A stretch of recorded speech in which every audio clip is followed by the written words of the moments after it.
तर गंमत अशी असा, घड्याळात 7:35 झालेले आहेत संध्याकाळची. अमेरिकेतली घड्याळांना वर्षातनं 2 वेळा चेंज होतात. ती भारतातल्या घड्याळासारखी सुधी घड्याळ नाही आहेत. एक म्हणजे मार्च महिन्याच्या दुसऱ्या रविवारी, म्हणजे आजची 8 मार्चच्या दिवशी आमची घड्याळ रात्री 2 वाजता 3 वाजलेली. डायरेक्ट मोबाईलच्या घड्याळात 3. सकाळी उठतो आणि बघतो तर घड्याळ भिंतीवरची चेंज होऊक नव्हती, किचन मधली चेंज होऊक नव्हती, पण मोबाईलच्या घड्याळात माती खाल्यान आणि 1 तासाची आमची झोप ही खड्ड्यात घातल्यान.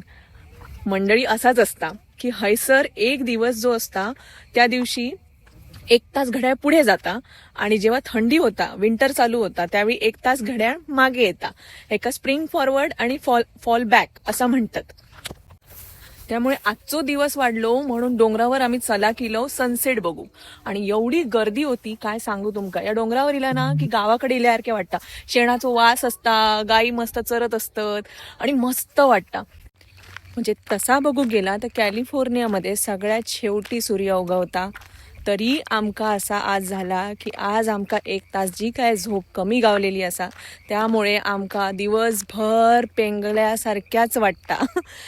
पण मजेची गोष्ट अशी आहे की आमका सकाळी उठान भिंतीवरची घड्याळं, किचन मधली घड्याळं, मशीनची घड्याळं ही सगळी आमका बदलूची लागतात. म्हणजे ह्या आमका आज ॲडिशनल काम करूचा लागता. आणि ह्या परत करूचा लागताला नोव्हेंबर महिन्यात, जेव्हा घड्याळं परत 1 तास मागे जातली. भारतासारख्या नाही बाबा, एका टाइम झोन मध्ये सगळी जण होतात, उठतात, झोपतात. हा, पण भारतासारखे हय सर हवाई आणि ॲरिझोना हे 2 ठिकाणी टाइम अजिबातही बदलत नाही. ते म्हणतात आमका तुमचा ह्या काय नाटका सांगित राहा नका, आमच्याकडे भरपूर सूर्यप्रकाश असता, आमका ह्या काय डेलाईट सेव्ह करूची गरज नाही. आता यो सनसेट झाल्यानंतर डोंगर उतरासर आमका इतकं काळोख झालेलं असा की संध्याकाळचे 7:45 वाजले. पण बघा सगळीकडे वायस उजेड असाच.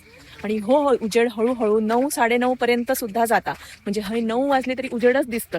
तो असं उन्हाळू आमच्याकडे असता. तुमका ही माहिती कशी वाटली नक्की सांगा. आणि कॉन्टेंट अशीच मी शेअर करत असते अमेरिकेतले गजाली. तर मग माझ्या पेजला लाईक, शेअर अँड फॉलो करू अजिबात विसरू नका. थँक्यू.